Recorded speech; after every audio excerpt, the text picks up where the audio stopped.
দর্শক, স্বাগত জানাচ্ছি নিউজ 24 এর প্রতিদিনের আয়োজন বাংলাদেশ লাইভে। আপনাদের সাথে আছি আমি রাশেদ ইমাম। শুরুতেই আপনাদের নিয়ে যাব রাজশাহীতে।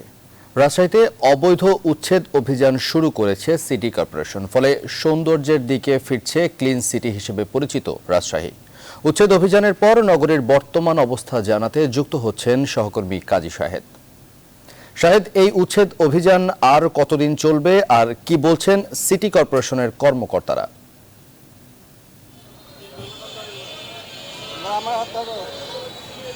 ধন্যবাদ রাশেদ। আপনি ঠিকই বলেছেন যে রাজশাহী সিটি কর্পোরেশন যে অবৈধ স্থাপনা উচ্ছেদ শুরু করেছে, এর ফলে কিন্তু ক্লিন সিটি হিসেবে পরিচিত রাজশাহী কিন্তু সৌন্দর্যের নগরীতে ফিরছে। আমরা একটু দেখে নিতে চাই, যারা এক সপ্তাহ আগেও রাজশাহীর ব্যস্ততম যে জিরো পয়েন্টটি আছে, সেখানে যে বড় মসজিদটি আছে বলি আমরা, যেটি সবাই চেনেন এবং দেশেও এটির পরিচিতি আছে, সেটির এরকম সৌন্দর্য কবে দেখেছেন ঠিক মনে করতে পারবেন না এখানকার মানুষরা। কারণ এখানে অবৈধ স্থাপনাগুলি এমনভাবে মসজিদের এই সৌন্দর্যটিকে ঢেকে রেখেছিল, ফলে কিন্তু মানুষ এই যে এত চমৎকার একটি স্থাপনা, সেটি কিন্তু দেখার সৌভাগ্য অনেকের হয়নি। আপনাকে একটু তথ্য দিয়ে রাখি যে বর্তমান সিটি কর্পোরেশনের মেয়র হিসেবে AHM খায়রুজ্জামান লিটন দায়িত্ব নেওয়ার পর থেকেই রাজশাহীর যে ক্লিন সিটির ইমেজ, সেটি ফিরিয়ে আনার জন্য কিন্তু নানা রকম উদ্যোগ নিয়েছেন। তার মধ্যে যেটি হচ্ছে যে পরিষ্কার পরিচ্ছন্নতা অভিযানের উপরে তিনি জোর দিচ্ছেন, পাশাপাশি অবৈধ স্থাপনা উচ্ছেদ অভিযানটি শুরু করেছেন। এটি নিয়ে নানা রকম মিশ্র প্রতিক্রিয়া আছে, কিন্তু সাধারণ মানুষ কিন্তু এই যে অবৈধ স্থাপনা উচ্ছেদ অভিযানটি শুরু করেছেন, এটি কিন্তু সাধুবাদ জানিয়েছেন। তারা যেটি বলছেন যে সারা বছর এইভাবে অবৈধভাবে রাস্তা দখল করে ব্যবসা বাণিজ্য বা যারা বিভিন্ন দোকানপাট খুলেছেন, তারা তাদের দোকানের জিনিসপত্র রাস্তার উপরে রাখবেন, এটি চলতে পারে না। ফলে সিটি কর্পোরেশনের যে উদ্যোগ, এটিকে কিন্তু তারা ভালোভাবে নিচ্ছেন এবং তারা এই উদ্যোগকে স্বাগত জানিয়েছেন। আমরা একটু কথা বলতে চাই এখানে যারা সাধারণ মানুষরা আছেন, তারা কি বলছেন এই যে রাজশাহী সিটি কর্পোরেশনের যে উচ্ছেদ অভিযান চলছে। আপনার কাছ থেকে একটু জানতে চাই, সিটি কর্পোরেশন তো উচ্ছেদ অভিযান শুরু করেছে, এটিকে আপনি কিভাবে দেখেন? এটিকে আমরা খুব পজিটিভলি দেখছি। রাজশাহী একটি অপরিষ্কার জঙ্গল নগরীতে পরিণত হতে চলেছিল, সেই প্রেক্ষাপটে মাননীয় মেয়র AHM খায়রুজ্জামান লিটন যে গ্রিন সিটি এবং পরিচ্ছন্ন সিটির এটি একটি স্বাস্থ্যনগরীও শিক্ষানগরীও বটে, সেটি বাস্তবায়ন করার জন্য জনগণের কল্যাণের লক্ষ্যেই এই উচ্ছেদ অভিযান না বলে আমরা বলবো যে ফুটপাত অবমুক্ত করার যে প্রক্রিয়া তিনি শুরু করেছেন, সেটি অবশ্যই অভিনন্দনযোগ্য। এই প্রক্রিয়া অব্যাহত থাকুক, এটা আমরা চাই। এটি আজকে শেষ হয়ে গেল, কালকে আবার আরেক দল এসে বসলো, এই ইঁদুর খেলা যেন না হয়, ইঁদুর বিড়াল খেলা যেন না হয়, সেটি আমরা প্রত্যাশা করি। আমরা প্রত্যাশা করি যে রাজশাহী আর্থিকভাবে অর্থনৈতিক নগরীতে পরিণত করতে হলে, বাইরের বিনিয়োগের দৃষ্টি আকর্ষণ করতে হলে এখানে অবশ্যই একটি সুন্দর নগরী হিসেবে এটাকে গড়ে তুলতে হবে। আমরা দেখেছি যখন উচ্ছেদ অভিযানটি পরিচালনা করা হয়, সাধারণ নাগরিকরা অনেকেই বলেন যে যারা এখান থেকে রুটি রুজি করতেন তাদের এটা পথ হারিয়ে যাচ্ছে, এটিকে আপনি কিভাবে দেখেন? নিশ্চয়ই সেটিও একটি বিষয়। তবে সিটি কর্পোরেশন তো 4টি থেকে 4টা, বিকেল 4টা থেকে এটি ব্যবসার জন্য অনুমতি দিয়েছে এবং এটি ভালো সিদ্ধান্ত। কর্মসময়টুকু বাদ দিয়ে তারা ব্যবসা করবে, এটি ভালো জিনিস। তারপরেও আমি অনুরোধ করব মাননীয় মেয়র তার সিটির জনগণের জন্য নিশ্চয় বিকল্প ব্যবস্থাও তিনি ক্রমান্বয়ে তৈরি করবেন। তিনি যথেষ্ট মানবিক দৃষ্টিকোণ থেকে সব কিছু বিবেচনা করেন, কিন্তু মানবিকতার সাথে সাথে জনগণের চাহিদা এবং অসুবিধাটাও লক্ষ্য রাখতে হবে সিটি কর্পোরেশনকে। সিটি কর্পোরেশন সর্বসাধারণের মানুষের একটি আশ্রয়স্থল হিসেবে গড়ে উঠবে, সেই প্রচেষ্টা আমরা মাননীয় মেয়র খায়রুজ্জামান লিটনের মধ্যে দেখছি। সেই দৃষ্টিকোণ থেকে যারা ক্ষতিগ্রস্ত হচ্ছেন আপাত দৃষ্টিতে, তাদের জন্য নিশ্চয় আরও বিকল্প, আরও সুন্দর পদক্ষেপ জনগণের পরামর্শ নিয়েই তিনি করবেন, এটি আমাদের। ধন্যবাদ আপনাকে। আসলে শুনছিলেন আপনি যে এই যে উদ্যোগটি কিন্তু সিটি কর্পোরেশনের পক্ষ থেকে নেওয়া হয়েছে, সেটিকে কিন্তু সাধুবাদ জানাচ্ছে সাধারণ মানুষরা। আমরা যদি একটু দেখানোর চেষ্টা করি যে আমার ঠিক বাম পাশে, আমরা যদি ক্যামেরার দিকে আছি, বাম পাশে যদি দেখা যায় এখানে এক সময় কিন্তু যানজটের বলি আর মানুষের জট বলি, এটিতে কিন্তু একেবারে পরিপূর্ণ ছিল। কারণ মানুষ কিন্তু সাধারণভাবে চলতেও পারতেন না, এই যে ফুটপাথটি পুরোটি দখল করা ছিল। ফলে এখন এখন কিন্তু সেই জায়গাটি আর নেই।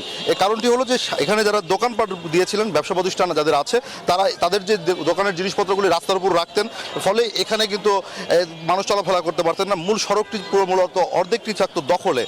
এই ফলে মানুষ কিন্তু চলাচল যখন করতে পারতেন না, তারপরে এখান থেকে যে রাস্তাটি চলে গেছে পদ্মা নদীর পাড়ে। আপনারা জানেন যে প্রতিদিনই বিকেলে কিন্তু সাধারণ মানুষরা এখানে আসেন, সাধারণ মানুষরা এখানে দিয়ে পদ্মার পাড়ে যান পদ্মার সৌন্দর্য উপভোগ করতে। সেই যা রাস্তাটি কিন্তু এখানে বন্ধ করে রাখা হয়েছিল জিনিসপত্র ফেলে। ফলে এখানে মানুষজন কিন্তু বারবারই এই সিটি কর্পোরেশনের যে অবৈধ স্থাপনা উচ্ছেদ, সেই উচ্ছেদকে কিন্তু তারা স্বাগত জানাচ্ছেন। কারণ তারা বলছেন যে সারা বছর বা সারা জীবন কিন্তু এইভাবে রাস্তা দখল করে ব্যবসা বাণিজ্য চলতে পারে না। তো রাজশাহী, এই ছিল রাজশাহী থেকে রাজশাহী সিটি কর্পোরেশনের অবৈধ স্থাপনা উচ্ছেদের সর্বশেষ খবর আমার কাছে। শাহেদ, আপনাকে ধন্যবাদ। দর্শক, সহকর্মী কাজী শাহেদ রাজশাহী থেকে জানাচ্ছিলেন অবৈধ উচ্ছেদ অভিযান সম্পর্কে। দর্শক, রাজধানীর বঙ্গবন্ধু আন্তর্জাতিক সম্মেলন কেন্দ্রে বিপিও সামিটে বক্তব্য রাখছেন প্রধানমন্ত্রী তথ্য ও যোগাযোগ প্রযুক্তি উপদেষ্টা সজীব ওয়াজেদ জয়। আমরা সরাসরি চলে যাচ্ছি সেখানে। Try to catch up to the rest of the world, but we need, for the future, Bangladesh needs to exceed many of its peers. The traditional phases of development, moving from an agrarian society to an industrialized society, then eventually moving forward, we do not have the time for that. We must progress faster. We need to leapfrog. And you have heard several speakers refer to the fourth industrial revolution. That is now upon us.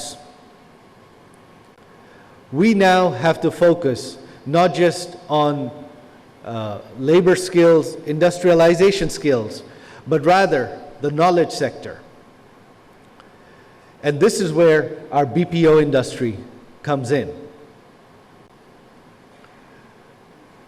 Everyone, Bangladesh today until now was known globally as the world's second largest manufacturer of clothing and garments. That is a growth that came organically. Our garment sector started in the 1980s.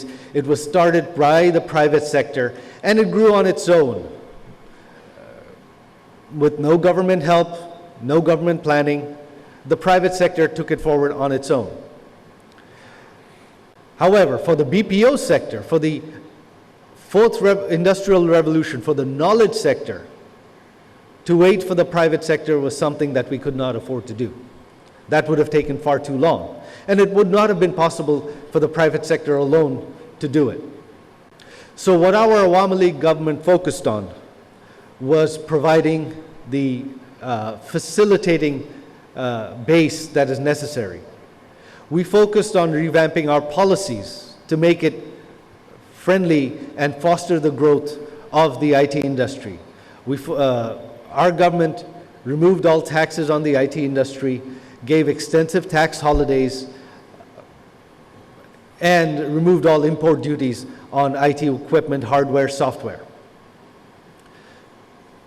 We took up projects to build fiber optic cables, take it to almost every village in Bangladesh, where 10 years ago people said that was impossible.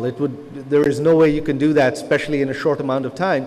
Today, as you've seen, we've invested billions of dollars in laying out fiber optic cables, both from the government sector as well as from the private sector, and we now have an extensive network which is growing every day. This 120,000 kilometers of fiber, 10 years ago, almost none of it existed. All of this happened within 10 years, and it is growing rapidly. Our ICT ministry itself, you've heard some of the numbers. We are training 50,000 people every year in IT skills so that they can then enter primarily the BPO industry as well as various other high-tech industries. And not just training people in general. One of the priorities of our government is to empower women. Out of these 50,000, 10,000 positions, 10,000 trainees are reserved solely for women. দর্শক, BPO সামিটে বক্তব্য রাখছিলেন প্রধানমন্ত্রীর তথ্য ও যোগাযোগ প্রযুক্তি উপদেষ্টা সজীব ওয়াজেদ জয়।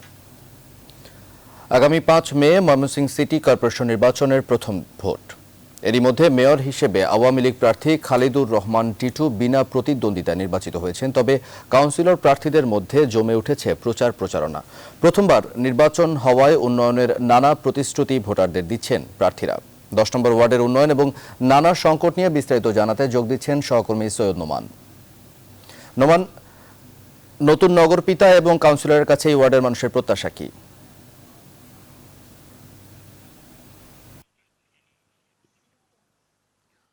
ধন্যবাদ রাশেদ। আমি এখন অবস্থান করছি ময়মনসিংহের 33 নম্বর ওয়ার্ড, অর্থাৎ নতুন যে 12টি ওয়ার্ড যুক্ত হয়েছে তার সর্বশেষ ওয়ার্ডে। 21টি ওয়ার্ড আগে ছিল, এখন 33টি ওয়ার্ডে গিয়ে দাঁড়িয়েছে। এই 33টি ওয়ার্ডের মধ্যে আমি এখন এই ওয়ার্ডে অবস্থান করছি। তো এই ওয়ার্ডের যদি আমি একটু সংক্ষিপ্ত পরিচিতি আপনাকে দিয়ে নিই, এই ওয়ার্ডে কিন্তু 16,000-এর বেশি ভোটার রয়েছে এবং এই এলাকাটি আসলে ময়মনসিংহ ব্রহ্মপুত্র নদের ওপারে, অর্থাৎ নেত্রকোনা, কিশোরগঞ্জ এবং শেরপুরের যে সংযোগস্থল আছে এই সংযোগস্থল স্থাপন করেছে এই শম্ভুগঞ্জ এলাকায়। শম্ভুগঞ্জ এলাকায় আমি এখন অবস্থান করছি।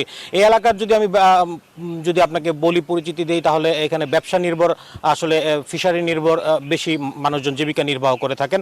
এবং যে ময়মনসিংহের যে সর্ববৃহৎ অর্থাৎ বৃহত্তর ময়মনসিংহের যে চামড়া শিল্প আছে, এই চামড়া শিল্পও কিন্তু আসলে এই ময়মনসিংহ এই শম্ভুগঞ্জ থেকে আসলে হয়ে থাকে। তো এই সব মিলিয়ে আসলে এই ওয়ার্ডটি একটি গুরুত্ব বহন করে ময়মনসিংহ ওয়ার্ডে এবং 33টি ওয়ার্ডে, এবং ময়মনসিংহের সবচেয়ে বড় একটি, আসলে যদি বলি সবচেয়ে বড় ওয়ার্ড এই 33 নম্বর ওয়ার্ড। তো এই ওয়ার্ডের কাউন্সিলর প্রার্থী আছেন 6 জন এবং মহিলা সংরক্ষিত যে মহিলা কাউন্সিলর আছেন 31, 32, 33 এই 3টি ওয়ার্ড নিয়ে সেখানে আছেন প্রায় 18 জনের মতো।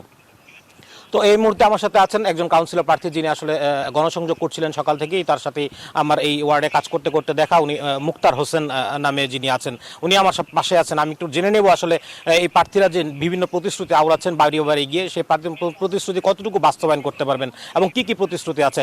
আমি একটু আপনার কাছে আসলে জানতে চাই যে আপনারা যে বিভিন্ন সময় গণসংযোগ করছেন, কি কি প্রতিশ্রুতি দিচ্ছেন আপনারা এলাকাবাসীদের? জি, ধন্যবাদ।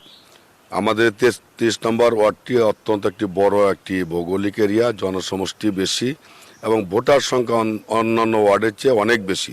তা আমরা মোটামুটি এই ওয়ার্ডটিকে একটি নতুন নগরে আমরা রূপান্তরিত করতে চাচ্ছি। আমরা এই জায়গার শিক্ষা প্রতিষ্ঠান ঢেলে সাজাতে চাই এবং 20টি বাড়ির সমন্বয়ে একটি পয় নিষ্কাশন ডাস্টবিন আমরা তৈরি করতে চাই এবং এই দুরবস্থা যেসব ইমার্জেন্সি রোগীগুলো আছে এদের জন্য আমরা 2টি অ্যাম্বুলেন্স ফ্রি সার্ভিস আমরা দিব এবং রাস্তাঘাট, কালভার্ট এবং সম্মজ বাজারটি অত্যন্ত একটি মেলু অবস্থায় আছে। যে সম্মজ বাজারটি আমরা ঢেলে সাজাতে চাই। আমাদের একটা ড্রেন, আমাদের পার্মানেন্ট একটা ড্রেন প্রয়োজন। এই ড্রেনটা যেন আমরা ব্রহ্মপুত্র নদে আমরা সংযোগ স্থাপন করতে পারি, এই পরিকল্পনা আমাদের রয়েছে। পাশাপাশি আমাদের একটি শিল্পনগরী, যেটা চামড়া শিল্প, এখানে অত্যন্ত খুব খারাপ অবস্থার ভিতরে এই শিল্পটি রয়েছে। এখানে আমাদের কোনো পার্মানেন্ট কোনো শেড ঘর নাই, রক্ষণাবেক্ষণের জন্য কোনো গুদাম বা শেড ঘর নাই। এইগুলো আমরা এখানে তৈরি করব এবং তাদের যত প্রকার নাগরিক সুবিধা, এই সুবিধাগুলো আমরা এখানে দেওয়ার চেষ্টা করব এবং ইফটিজিং, বাল্য বিবাহ এবং সমাজ বিরোধী যত প্রকার কাজ আছে এইগুলো আমরা অঙ্গীকার করছি, এইগুলো আমরা নির্মূল করব। জননেত্রী শেখ হাসিনা ঘোষণা দিয়েছেন যে মাদককে জিরো টলারেন্স নিয়ে আসবে। আমরা প্রত্যেক উঠান বৈঠকে এবং সকল ভোটারদের কাছে এই মাদকের বিরুদ্ধে আমরা বলছি যে মাদককে জিরো টলারেন্স আনতে হবে এবং কোনো মতেই এই 33 নং ওয়ার্ডে কোনো প্রকার মাদক থাকবে না। এটা আমরা প্রত্যেক জায়গায় প্রত্যেক ঘরে ঘরে, পাড়া মহল্লায়, উঠান বৈঠকে এগুলো বলে আসছি। এবং বাল্য বিবাহ, পাশাপাশি যে শিশু শ্রম, এগুলো যেন একেবারে বন্ধ করা যায় সে ব্যাপারে কিন্তু আমরা বিভিন্ন সেমিনারে এগুলো বলে আসছি। ধন্যবাদ আপনাকে। রাশেদ, শুনছিলেন যে আসলে একজন প্রার্থীর প্রতিশ্রুতি দিচ্ছিলেন যে যিনি আসলে নির্বাচনের প্রতিশ্রুতি দিয়ে ভোটারদের দৃষ্টি আকর্ষণ করার চেষ্টা করছেন এবং ভোটের মাঠে আসলে এই প্রতিশ্রুতি দিয়েই আসলে জয়ী হওয়ার জন্য চেষ্টা করছেন। এক এবং অভিন্ন আসলে সবগুলো প্রার্থীর একই অবস্থা, সবাই চাচ্ছেন এগুলো প্রতিশ্রুতি দিয়ে আসলে ভোটারদের দৃষ্টি আকর্ষণ করার। এখন দেখার বিষয় আসলে ভোটাররা কাকে মেনে নেয়। তো রাশেদ, এই ছিল ময়মনসিংহ থেকে সিটি কর্পোরেশন নির্বাচন নিয়ে আমার কাছে কাউন্সিলর প্রার্থীদের সর্বশেষ খোঁজখবর। আগামীকাল দেখা হবে হয়তো অন্য কোনো ওয়ার্ডে। ততক্ষণ আসলে আমি আপনার উদ্দেশ্য করে দর্শকদের জানাতে চাচ্ছি, নিউজ 24-এর সাথেই থাকুন।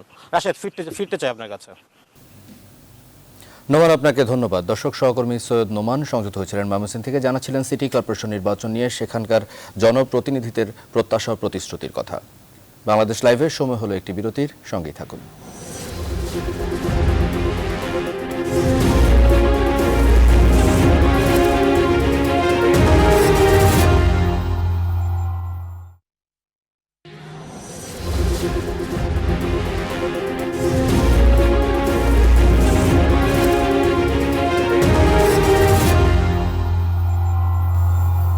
দর্শক, বিরতির পর আবারও স্বাগত। নিউজ 24-এর পর্দায় দেখছেন বাংলাদেশ লাইভ। সারা দেশে উৎপাদিত মাছের সিংহভাগ রেণু পোনা সরবরাহ করা হয় যশোর থেকে। যশোরের এই রেণু পোনা উৎপাদনের সমস্যা এবং সম্ভাবনা নিয়ে বিস্তারিত জানাতে যোগ দিচ্ছেন সহকর্মী রিপন হোসেন। রিপন, রেণু পোনা উৎপাদন এবং এর সমস্যা, যারা উৎপাদনের সাথে জড়িত তারা কি বলছেন, সবকিছু জানাবেন।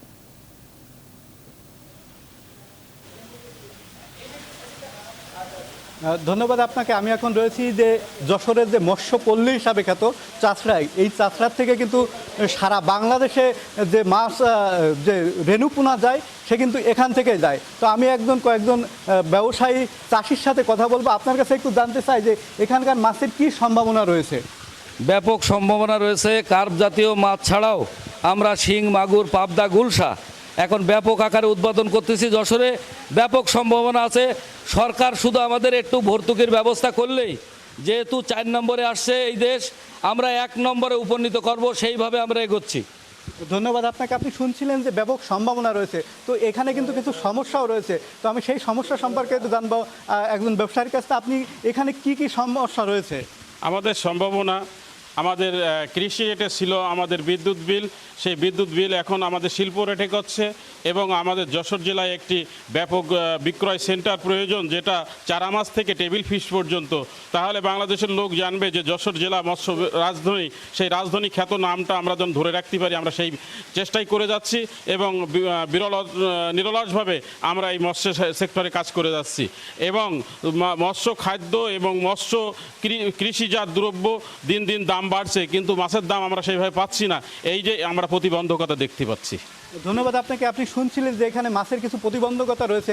আপনাকে একটু জানিয়ে রাখতে চাই যে এই মাছের কিন্তু একটা বড় বাজার সৃষ্টি হয়েছে, বিশেষ করে পাবদা মাছের একটা বাজার সৃষ্টি হচ্ছে। সেই পাবদা মাছ কিন্তু এখন বিদেশেও যাচ্ছে, বিশেষ করে ইন্ডিয়ায়। তো এই ছিল আমার কাছে যশোর থেকে সর্বশেষ।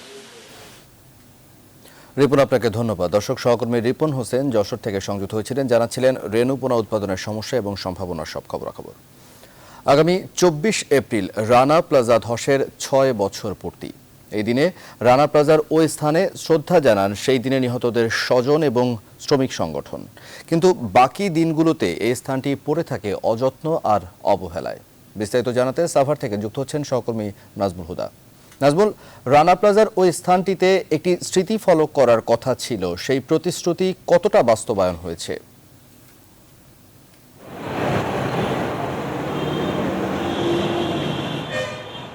ধন্যবাদ রাশেদ। আমি এই মুহূর্তে রয়েছি রানা প্লাজার সামনে, যে 2013 সালে 24 এপ্রিলে রানা প্লাজার ভবন ধসের যে এত বড় একটি দুর্ঘটনা ঘটেছে। আপনারা জানেন যে এইখানে প্রায় 1143 জন শ্রমিক মারা গিয়েছিল। আপনারা জানেন যে এইখানে এই জায়গায় যে একটি ফলক করার কথা ছিল, সেই ফলক কিন্তু আজও তৈরি হয়নি। আপনি দেখছেন যে এই যে জায়গাটা আপনি একের পর এক দখল হয়ে যাচ্ছে, আপনি এই জায়গাটা পরিত্যক্ত অবস্থায় পড়ে আছে এবং এইখানে দেখেন ঘর তোলা হচ্ছে। ঘর অলরেডি ভবনের পাশেই আসলে ঘর তোলা হচ্ছে এবং কিভাবে দখল হয়ে যাচ্ছে। আমরা যারা এখানে শ্রমিক নেতা আছে এবং আহত রানা প্লাজার যারা রয়েছে, আমি তার সঙ্গে একটু কথা বলতে চাই। আপনি তো এখানে রানা প্লাজায় কাজ করতেন? জি, আমি রানা প্লাজায় 8 তলায় নিউ স্টাইলে চাকরি করতাম। তখন ওই ভবন যখন ভেঙে পড়ে তখন আমি ভিতরে আটকা পড়ি। আমাকে 18 থেকে 20 ঘন্টার পরে আমাকে সেনাবাহিনী, ফায়ার সার্ভিস এবং আপনার যৌথ বাহিনী মিলে আমাকে সবাই মিলিয়ে বের করে। এখান থেকে বের করার পরে আমি দীর্ঘদিন প্রায় 3-4 বছর হসপিটালে চিকিৎসার পরে এখনও চিকিৎসা নিচ্ছি। দখল হয়ে যাচ্ছে এইখানে এই রানা প্লাজার যে আপনি জায়গাগুলো দেখতেছেন, এই যেগুলা এগুলো আমরা এখানে আমরা রানা প্লাজা শ্রমিকরা যদি আমরা আসি, আমাদের রানার যে গুন্ডা বাহিনী তারা আমাদেরকে আমাদের বিভিন্ন ধরনের ভয়ভীতি দেখায়, আমাদের বিভিন্ন ধরনের আমাদের বাধা দেয়। এবং তাই না শুধু এই যে আপনারা আপনারা আরও দেখতে পারবেন এই যে এই দুকানগুলো এখানে করে। তারপরে এইখানে যদি আপনার যে এই জায়গাগুলো দেখেছেন, এখানে মাদকের আড্ডা হয়, এখানে বিভিন্ন ধরনের মাদক আপনি ধন্যবাদ আপনাকে। আসলে আমরা একজন শ্রমিক নেতার সঙ্গে কথা বলবো।